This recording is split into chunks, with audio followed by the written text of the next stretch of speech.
Por el momento seguimos con la ponencia de Fernanda Elisa Herrera, de Cónice de la Argentina, con una ponencia, ¿está? Sí.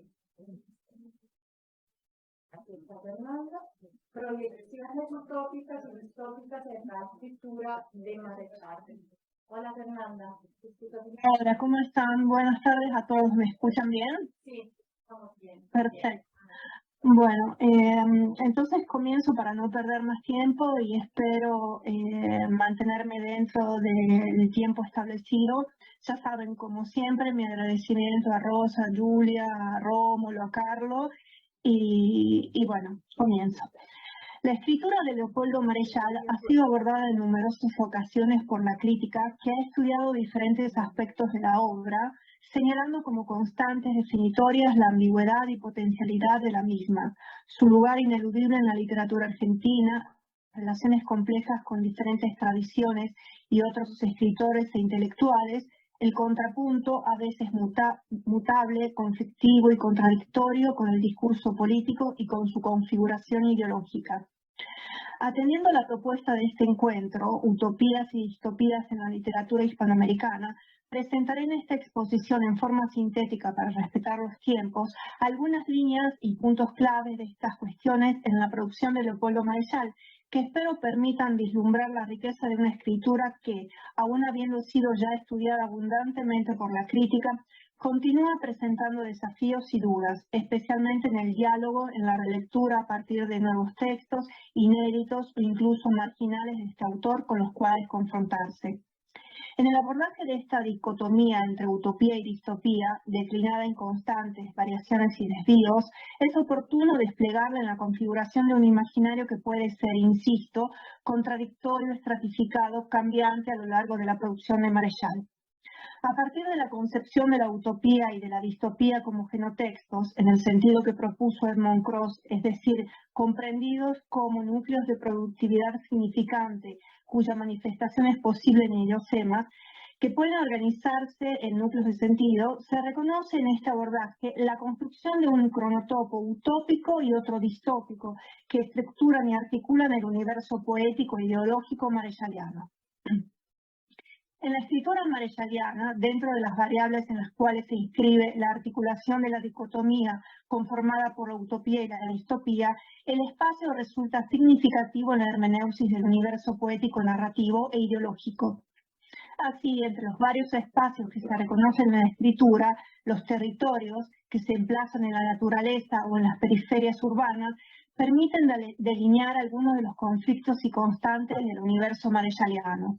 En estos espacios se modelizan y estratifican, como proyecciones imaginarias, cronotopos y configuraciones identitarias, metapoéticas e un etos político que se conforman como propuestas de lo que es el mundo y lo que debería ser, es decir, como interpelaciones. Algunas de estas proyecciones imaginarias pueden leerse en las estructuraciones que se construyen desde una serie de mitos, entre los cuales el helénico o áureo, el escatológico y el geográfico, siguiendo la propuesta de Jean Ferdier, que los caracteriza en su libro Historia de la Utopía, publicado en 1979. A partir de estas estructuraciones es posible reconstruir el sistema semiológico y las recurrencias mitológicas y arquetípicas que determinan las interpretaciones del mundo, es decir, de la historia, del espacio, del otro, del sujeto cultural como instancia del yo. En otras palabras, las perspectivas ideológicas que se estratifican en la modelización y en las representaciones de la naturaleza y de las periferias urbanas, y que discursivizan la comprensión de la historia en una dimensión política y mítica, las imágenes identitarias y de alteridad, el sustento religioso mítico del universo marechaliano. Como ya he dicho, por una cuestión de tiempo, me centraré en una variable, la de los espacios no urbanos, dejando para su desarrollo en el artículo la red que se construye con todas las otras variables, no solamente aquellas espaciales. El primer punto se titula Estructuración de mitos y proyecciones utópicas. La utopía, desde esta propuesta, es comprendida como una metáfora del más allá en una dimensión cualitativa espacio-temporal respecto a la instancia de la enunciación. Como tal, es una tensión que se inscribe en numerosos mitos y representa, por una parte, una sedimentación de expectativas que conllevan una mejoría de condiciones de existencia y, por otra parte, el índice de una falta, una imperfección, una carencia que se busca modificar. Es una tensión en cuanto manifiesta una inquietud y determina que el sujeto se configure desde el devenir, desde una necesidad, en una apertura, desde un no ser, desde un no todavía. A partir de estas reflexiones de Cosimo Quarta, que se encuentran en Homo Utopicus, la dimensión histórico-antropológica de la utopía, publicado en 2015, la utopía remite a una posibilidad, a una proyectualidad que necesariamente entra en diálogo con lo real y, paradójicamente, puede también implicar la no posibilidad. Se trata entonces de un espacio-tiempo, un cronotopo politópico de muchos tiempos y espacios, porque, en cuanto paradoja, incluye en la asertividad una negación que funciona como elemento en elipsis, barrado pero igualmente presente en contraposición. Si bien las utopías se construyen en una estrecha relación con su contexto, en cuanto son, como se ha indicado, una crítica a lo existente y una propuesta de nuevas posibilidades, que es, entre paréntesis, la propuesta de Mumford en Historia de la Utopía, publicada en el 22, por ello su realización presenta diferentes modalidades o variaciones, como lo expone Jean Sarbier, que en su Historia de la Utopía, El sueño del Occidente, del 67.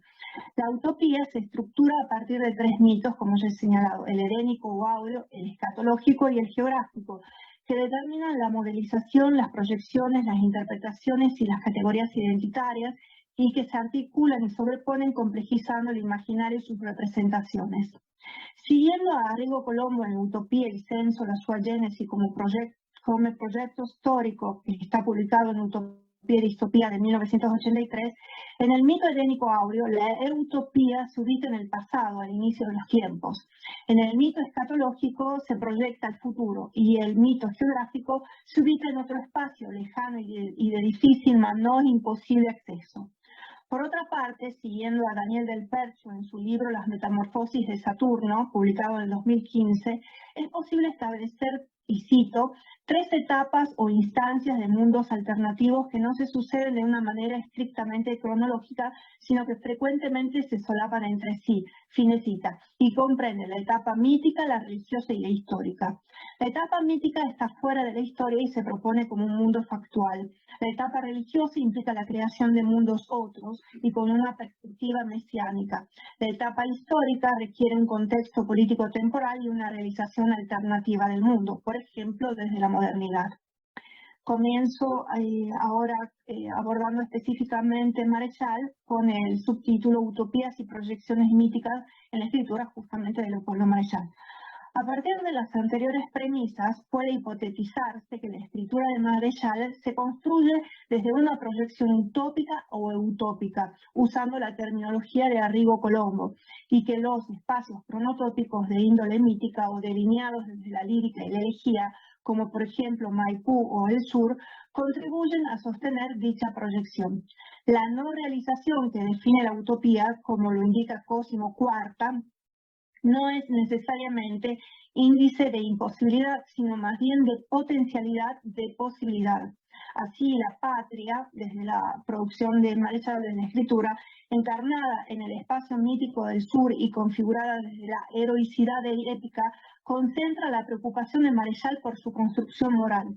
El elemento nacional que se impone es, por una parte, narración de gestas heroicas encarnadas en los anónimos hombres del campo, como su abuelo inmigrante, como los gauchos del sur, y es también, por otra, gestación dolorosa de una totalidad que implica, como se ha dicho en relación con la utopía, potencialidad y posibilidad.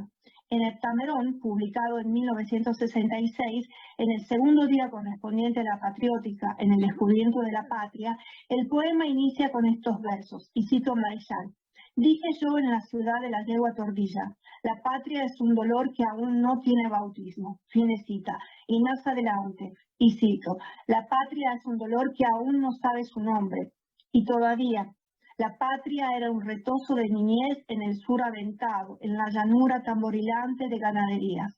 Fin de cita.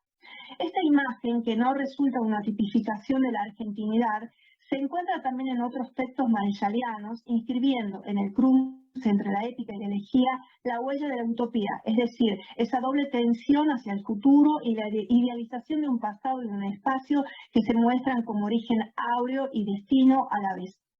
Estas imágenes aparecen también en Megafono a la guerra, novela póstuma publicada en 1970, pero es necesario aclarar que no es su último proyecto novelístico, ya que al momento de su fallecimiento, Marechal estaba trabajando en lo que debería haber sido otra novela, El empresario del caos, de la cual, sin embargo, se conservan solamente los bocetos que han sido publicados recientemente en la revista Hispanoamérica, más exactamente en el 2020. Como digo, en Megafon, en la operación denominada de invasión al gran oligarca, entre las voces que intervienen, la del narrador poeta, cuyas iniciales permiten entrever una ficcionalización del autor, se enuncia, y lo cito: si la patria es un acto de hoy, es también una criatura del futuro y un itinerario que se traza para enamorar al tiempo. Esta preocupación por la patria, sobre todo encarnada en el espacio heroico del sur, es importante señalar, se encuentra ya en el poemario Días como flechas, publicado en 1926. Primero, si consideramos que Marechal descarta el poemario Los Aguiluchos, publicado 4 años antes, como perteneciente a su prehistoria literaria.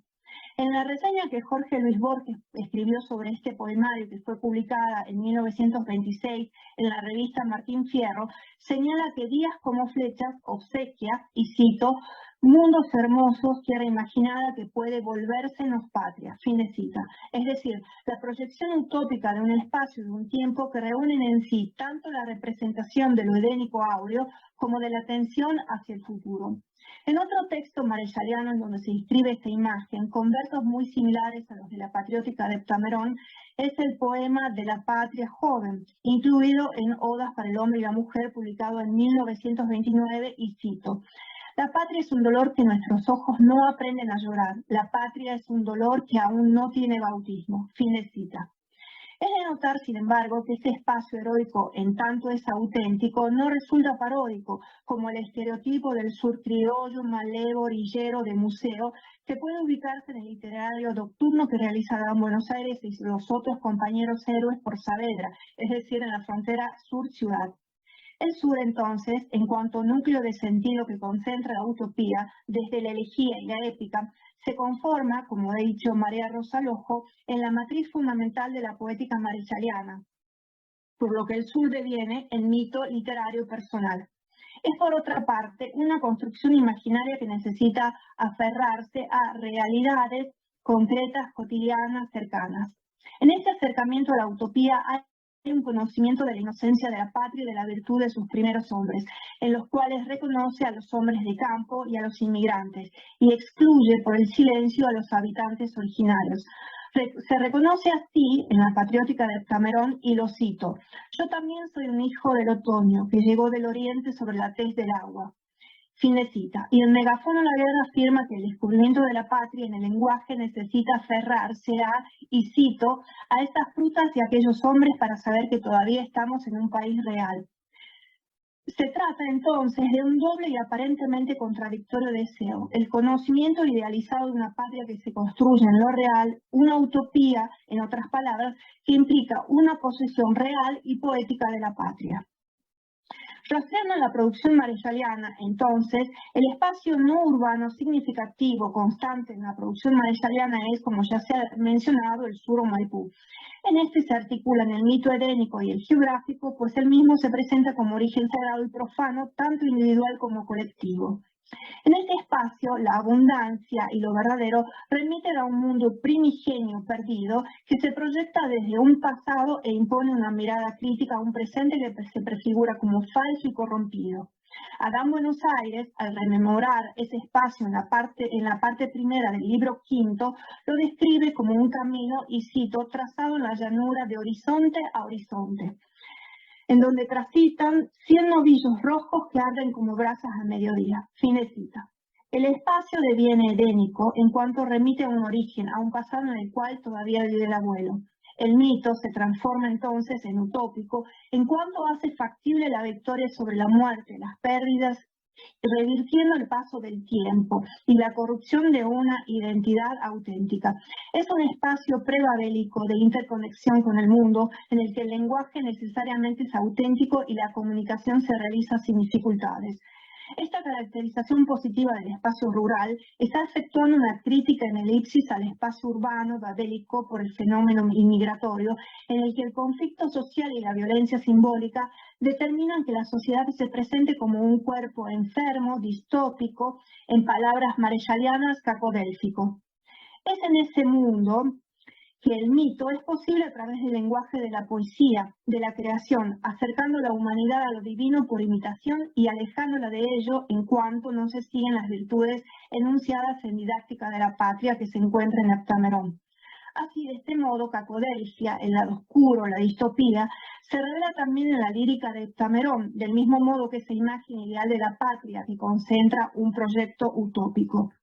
El gesto de realización de la utopía implica en dicha oposición o dicotomía un camino de ética que se resume en los últimos versos de la patriótica y cito: es mejor construirse y apretarse uno mismo, ya te hablé del pilar y la semilla, y crecer por dentro lo que afuera se poda, y ganar por arriba lo que se pierde abajo. Si así lo hicieras, crecerá la patria, Joseph, en cada una de tus disminuciones, y todo lo que pierdas lo ganará esa novia del suceder en su más claro día.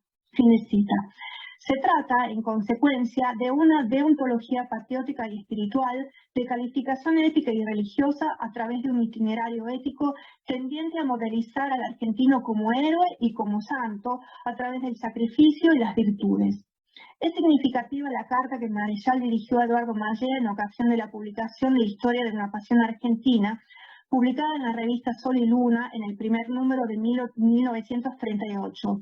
Nuevamente aquí, en este recorrido heroico de realización de utopías y de vivenciar las distopías, aparece el dolor, como si se tratase de una multitud de Cristos agonizantes. Y cito: parecer la Argentina de hoy, llevarla como una herida en el costado, tal es tu historia y quizá la de muchos argentinos, porque sé como tú que hay actualmente dos clases de argentinos, los que asisten al país desde afuera como quien asiste a un banquete monstruoso, y los que lo sufren en sí mismos con dolores de parto, aquellos que todo lo exigen del país y aquellos que todo lo dan sin recompensa. Fin de cita. Más adelante insiste con la idea del padecimiento compartida con Mallea, constante también en su producción, sea en una dimensión ética como política, y lo cito: ambas pasiones, es decir, se refiere a la pasión a causa del país y a causa de sí mismo, de las cuales escribió Mallea, concurren en una sola pasión indivisible, en una pasión de dos caras, tal como si la Argentina, cuyo nacimiento soñamos, estuviera gestándose en el interior de los que padecemos, y tal como si el desenlace de su agonía, en el sentido de lucha interior, dependiera del resultado de nuestra propia agonía.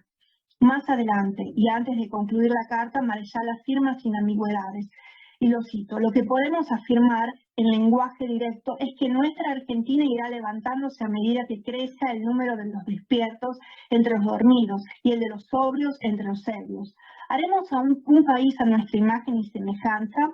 Entonces, a esta Argentina que nos rodea le exigiremos lo que nos hemos exigido nosotros mismos. Nos hemos despojado lo bastante como para entrever el color de nuestras almas y es necesario que el país se desnude mucho para encontrar la suya. Fin de cita. Más allá del camino ético propuesto en Heptamerón, son también otras las vías que Marechal indica como necesarias para alcanzar esa utopía y para revertir la distopía. Por una parte, un compromiso político expresado en Megafono la Guerra, y por otra, la dimensión poética que se encuentra en Adán Buenos Aires. Al respecto, son significativas las operaciones de Megafón y los héroes que lo acompañan en su gesta, así como la reconstrucción de su cuerpo configurado ya como símbolo, como cifra para ser, y cito, polvo, el esquema gris de Buenos Aires y del país entero, fin de cita, a la cual están invitados, y cito, las nuevas y tormentosas generaciones. Es también significativa para la construcción, reconstrucción del mito y de las proyecciones utópicas el siguiente pasaje de Adán Buenos Aires. ¿Desde cuándo te hablaban así las formas resplandecientes de las criaturas? ¿Desde cuándo te hablaban ellas en aquel idioma que no entendías aún claramente, pero que te adelantaba la certidumbre de lo bello, lo verdadero y lo bueno, y hacía lagrimear tus ojos, y despertaba en tu lengua la dolorosa comezón de responder con el mismo lenguaje? Ciertamente una mañana leyendo tu trabajo de colegial, don Bruno había dicho en clase, Adán Buenos Aires es un poeta. A fin de establecer un contrapunto, se recupera otro pasaje de la novela Adán Buenos Aires, en el que ese espacio de utopía edénica y geográfica deviene proyección distópica de estructuración escatológica al incorporarse lo demoníaco, lo inquietante. El espacio nocturno de la excursión de Saavedra revela el rostro otro de lo mágico y pareciera incorporar... Oye, estoy cerrando. Parecía incorporar, me he perdido, una ruptura que implica una amenaza, a propósito de amenaza, una forma cacodélfica del paraíso original perdido. Bueno, y salto ya a las conclusiones. Son muchos los espacios no urbanos y periféricos en la producción de Marechal que permiten la lectura de las proyecciones míticas, sean utópicas o distópicas, y se presentan como entrada interpretativa que permite otra vía de acceso al potencial literario de esta escritura. Es importante, para ir cerrando esta exposición, señalar que Marechal había concebido la tensión, la oscilación entre dos polos metafísicos que se resuelven en un combate invisible. Es en dicho combate que la dicotomía de la utopía y la distopía se inscribe modelizando una escritura que, no obstante esto, se caracteriza por sus ambigüedades, desplazamientos, estratificaciones, desviaciones. Tal vez la utopía y distopía que Marechal construye en El banquete de Severo Arcángel, su segunda novela publicada en el 66, más allá de su apremio juicio finalista, que apuntaría a una dimensión escatológica, no encuentra una resolución. De tal forma, el narrador, también aquí reconocible en el autor, lo presenta, y cierro con esta cita de Marechal.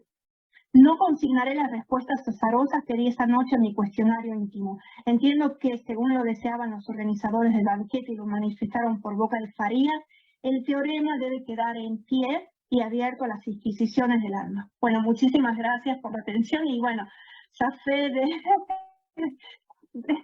Allá robaste, yo también. Gracias. Gracias.